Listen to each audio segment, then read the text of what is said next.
Welcome back. Stossel23 here, back again with some knife therapy for you. And today's knife was graciously sent to our pass around group by Knives, and that is the Knives Practic. This guy comes in right around $146, and I think is pretty much genius because they kind of see how the market goes and they strike whenever it's hot.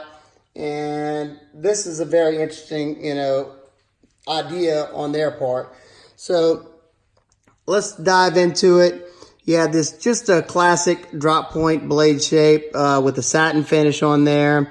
It is a fingerprint magnet. No matter how much you wipe it off, you're going to have smudges. So if that bothers you, then stay away from this guy. Absolutely sterile on this side. Flip it over here. Absolutely sterile unless you start to play the Where's Waldo steel on here. And let's see if we can spot it. Where is it at? Is it up here? Is it over here? Oh, I think, that might be dirt. No. Is that steel, man? Yeah, let's see. Well, can barely make it out. Let's see, because it's got a little smudge. It's blending in with the smuts I got on the blade. Let's see if I can get it now. I don't know if you can see that, but that's Bowler M390, one of my favorite steels out there as far as edge retention goes. Absolutely love the steel. Holds an edge for a really long time. It's really decent or good in the corrosion resistance, and just an all-around good steel. And what has done is took that high-end steel and put it in a more affordable package, and they brought us this knife. So you can't find, most M390 blades are going to be in your 200 and plus range and higher, and they go really quick. And we've seen Kershaw dive into that market with their S30V, their M390, which is not this one, but they did the M390 version of this guy. But it is a speed assisted aluminum handled knife. And then they did the M390 of the Knockout, but all of theirs so far were the speed assists, which is not really my thing. I have these two because I really enjoy these two knives, but I would have loved to see them with manual actions on them. And those knives come in around $100. So let's see what they did here. That's going to kind of increase the price by a little bit. We went from blade. You have a perfectly executed sharpening choil. I say that as far as you're not going to have any recurves going on right there. They passed the plunge by a good margin right there. And it is a sharpening choil because unless you got really tiny fingers, I wouldn't want to choke up on that blade unless you want to get yourself cut. They have a very light bevel going on up top here, so you don't have any 90-degree edges. You won't be throwing a ferro rod off of here. My dog's probably about to go crazy. You have the signature lines, 3 lines right there that are pretty much the same in that pivot. This jimping is excellent. It's decently deep right there, but completely locks you in. It's it's not going to rip your thumb up, but it definitely locks you in for if you're using this as like a work knife or so. Decent stock on there.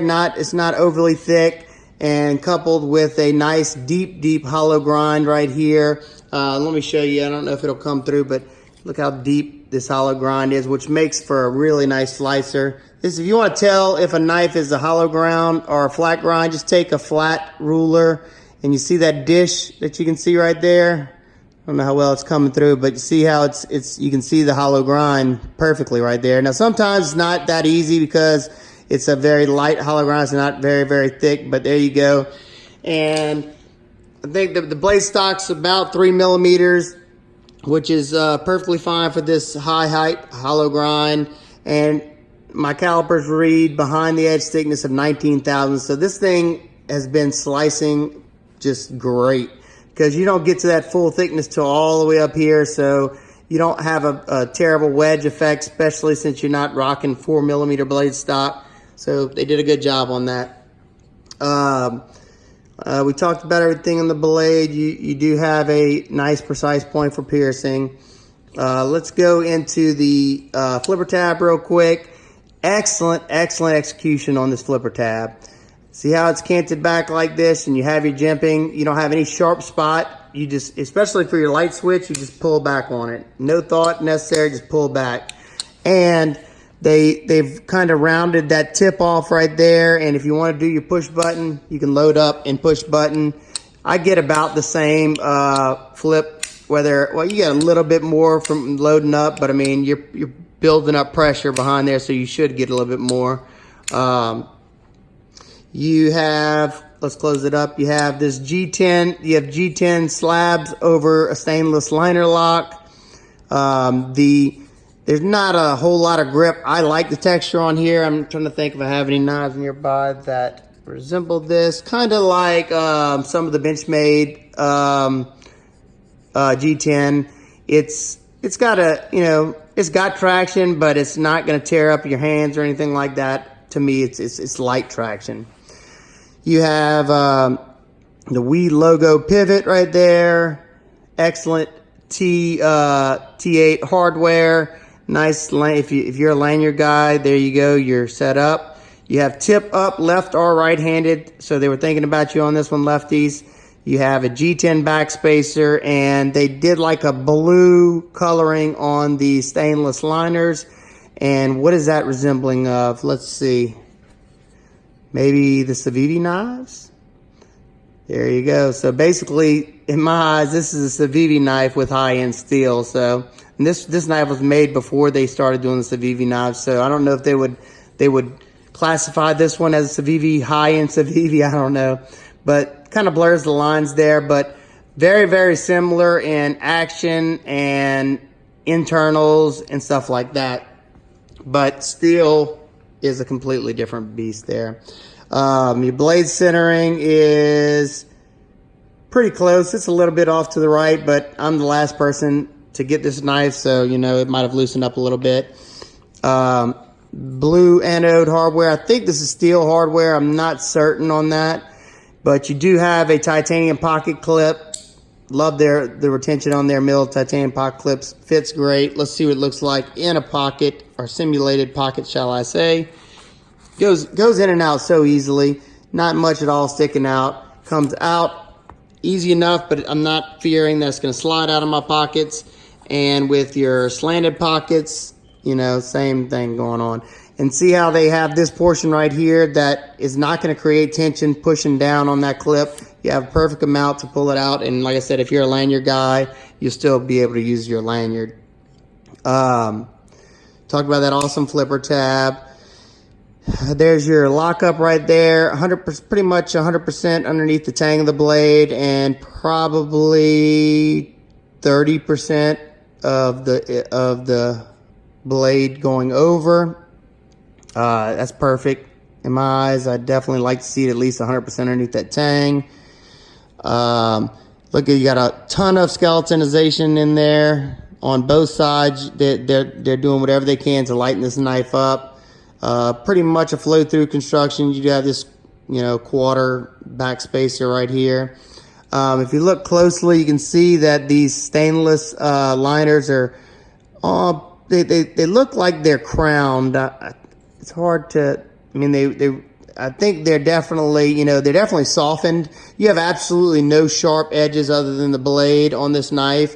Nothing. They even did a good job right here. Behind here, usually, I'll get a pinch, but it's actually sitting below there. They did an awesome job. WE does a good job of the details. They pay attention to some of those things. Let's get into the ergonomics. Ergonomics for my medium-sized hands are absolutely fantastic. Fantastic.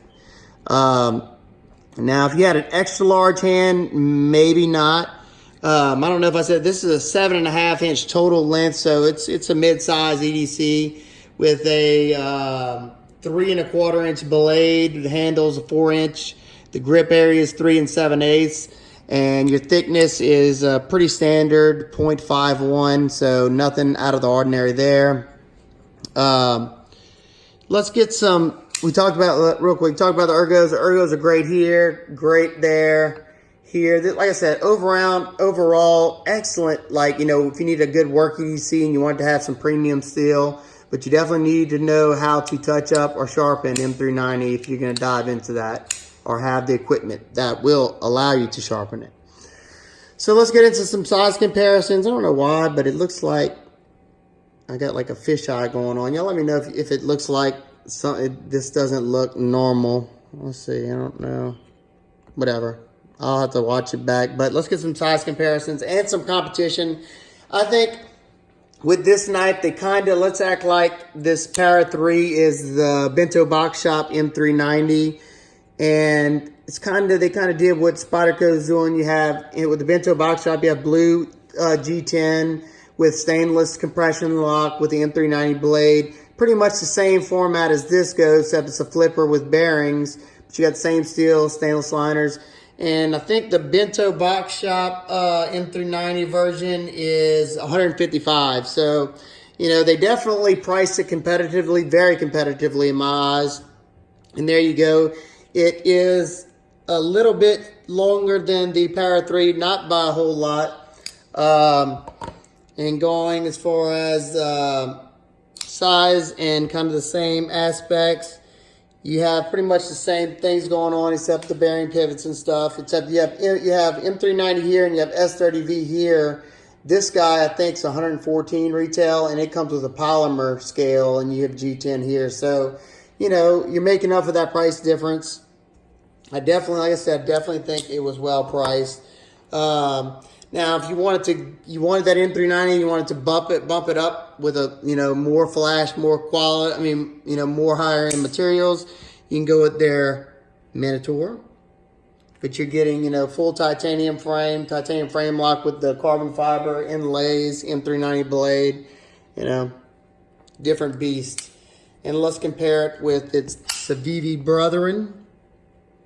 The Naja is way bigger than the Practic by a good margin. And, you know, same kind of aspect that Kaiser does with their Vanguard line, except they use VG10. You got the G10 stainless liner lock bearings, everything the same except VG10 here, and I think this knife is like $60-something. You got the M390 here, so, you know, different materials, different quality, I mean, different ends of the spectrum. So there you go. Few things that somewhat bugged me. Nothing on this knife was functionally bad. Like, you know, if you like the design and you want to dive into some M390 and you don't want to pay the $200+, I think this is an excellent choice. Let's start off with this blade. It's a 3 1/4 inch blade, and I just think that's kind of silly. A lot of people have been talking about it, but it is silly because 3 inches is a legal limit for a lot of people, and you're cutting out a lot of people who abide by their laws. I do. So, you know, why not make this readily available to the masses that do have those restrictions and make it a 3 inch blade, you know?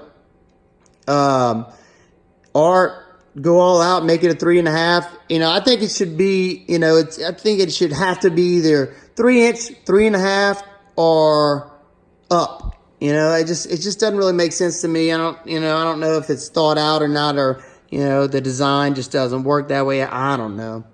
That's just my opinion. And then, this sharpening choil, okay, I think it's having trouble deciding whether it wants to be a sharpening choil or a forward finger choil.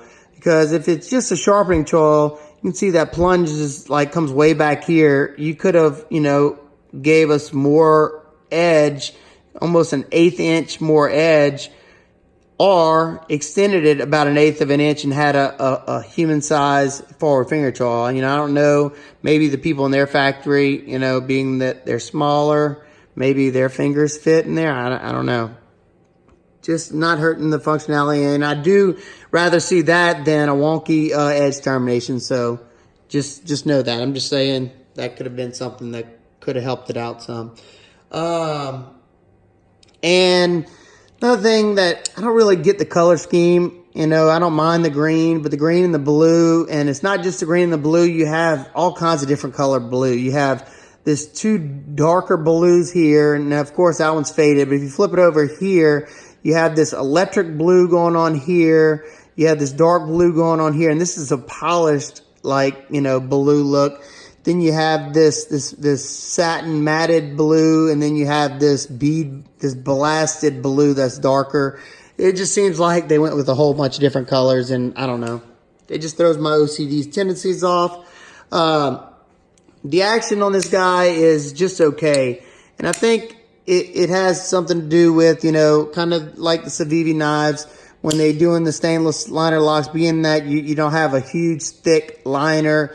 You're like on a frame lock, usually the weakest point is right here, and they can do this thinness because you have, you know, the material to back it up. You know, on these, being that you already have a thin liner right here, you don't see too many of them put a relief into the lock right there. And whenever you don't have the relief, if you have, you know, a good bit of tension, it's going to be a good bit of tension on that blade, causing drag on that blade when you're trying to open it up. So it's not a super snappy action. I mean, unless you kind of load up, you can, you know, get it to fire out there. But it's not one of those, like, you know, free droppers. And I don't think it'll ever be unless you take some of this tension off here. And that brings me to my next point. It's not the most comfortable knife to disengage that lock bar. I mean, it doesn't really start to bother me until, you know, I've been doing it for a long time. But it's not, you know, as comfortable, say, this one. This is just perfection right here. It's very easy to disengage. And it's easy to get your hand in there. You do have enough of a recess right there. And you do have that jimping where it's easy enough to get there. It's just not as smooth as you know, most weaves that I handle. And that tension kind of starts bugging me after a while. But that's just nitpicks. Let's see. So my overall thoughts on this knife, I think they nailed it. Like I said, kind of like Kershaw does with the knives that are doing good. They put high-end steel on a cheaper format. Same thing that Spyderco does with their FRN, like the Delica. They can give you those higher-end steels, not always at the huge prices, because you're not paying for the G10 or the micarta or the carbon fiber. So I definitely think it was a good deal here. It's not like this is something they do all the time. And I like the performance, very comfortable in hand. So if this knife does it for you aesthetically, I think you should definitely give it a shot. Especially, like I said, 146 bucks. If it doesn't do it for you, I'm sure you could trade it to somebody, maybe even me. Because I've thoroughly been enjoying this the slicing capabilities. I've been using these two guys rather a lot, and you know, this has S90, and I prefer M390. Just that's my preference, just because that M390 keeps that hair popping edge a good bit longer than S90. S90 keeps that working edge for a little bit longer, but I prefer that extreme sharpness. But that's just me. So if you have any questions, comments, concerns, please leave them down below. Be sure to like, share, and subscribe. And like I said, I like talking to you guys down in the comment section. Let's have a little chat. If you own this knife, let me know how it's been treating you. Let me know if y'all are seeing what I'm seeing. It feels like I'm seeing like a fisheye. It feels like the blade on this in the camera is like going down. I don't know. Maybe it's, let's see. I think it's because I have it zoomed in. Let's see if that fixes it any. Yeah, that might have been the issue, or maybe y'all don't see it at all. Let me know how the quality looks. Like I said, I've been messing with this new camera, and I definitely want to hear y'all feedback, especially if something is terrible. All right, guys and girls, hope everybody's having an absolute wonderful day, and I'll see y'all on the next one. Peace.